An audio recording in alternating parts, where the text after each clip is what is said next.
I would say that most people in active use don't have a support system. I know at the end of my road, I had burnt all my bridges and I didn't have anything. I didn't have my son.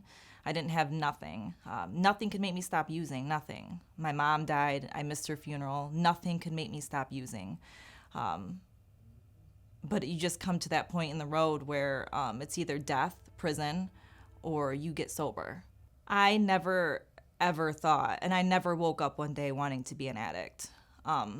I woke up most days wanting to die. And I felt like I didn't have a choice from a very young age. And I grew up that way. Well, I'm a person in long-term recovery, so next month I will have 3 years. I've been using for over half of my life.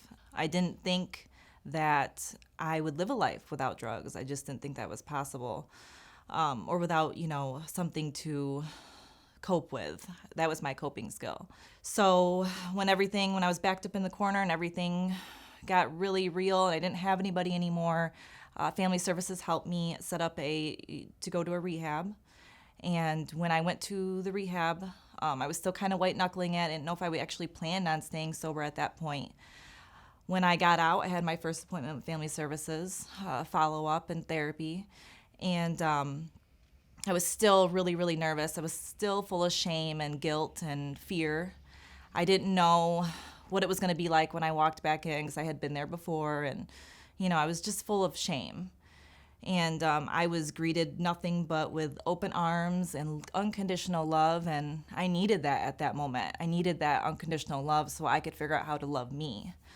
And they gave me that. So normally it's a very scary process for them to finally walk through the front doors of our agency and say, hey, I need help.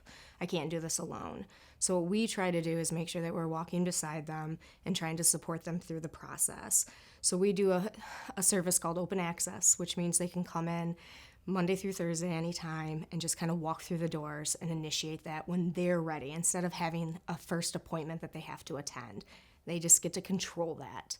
So once they're here, then we kind of look at what are their needs, how can we help them, what programming do we offer, or what programs are out in the community that might serve them better, and get them connected with those services.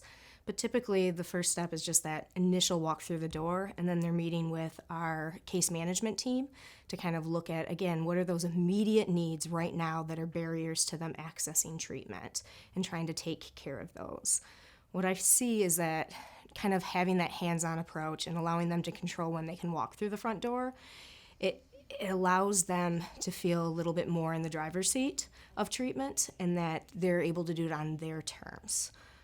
And it kind of reduces that stigma that there is about walking in for substance use services or accidentally missing that first service appointment, because life happens. Things happen and you're not able to keep that up. Every individual that comes through the doors, we touch almost 10,000 a year. But every individual that comes through the door, we assess what they need, whether it's parent education or substance use disorder treatment or mental health or any of the other programs. We do a good assessment and we ask them what they need, and then we develop a service plan to try to meet those needs. The importance of trauma-informed practices, a trauma-informed lens for all of us. That, when we're looking at an individual that's struggling, instead of thinking, what is wrong with that person, a much more trauma-informed approach is, I wonder what happened to that person, because they're struggling to react or, to deal with whatever situation they're in, instead of just walking away and judging the person. There was a lot of people that thought that I would never be able to make it back, and I thought I was a lost cause, for sure. I thought I would be dead. So there had been many times I went out and came back and tried recovery and went out again and tried recovery, and that shame and fear that you have by trying it again, that you just might not get it when you go back, it's pretty great. It's pretty heavy. And places like Family Services Building can help you lighten that load and realize that you can get it. Even if it's your 7th time trying, you can do it. You can do it. It's really amazing to watch our clients do the hard work, because again, we're just walking beside them. We're pointing things out. We're there to support them, but they're the ones doing the heavy lifting. They're the ones showing up every day. They're the ones being honest. They're the ones getting real about how their life is, what has been going on. We're just there. So it is an amazing feeling to be able to assist our community members in starting their recovery journey and then hopefully maintaining their recovery journey.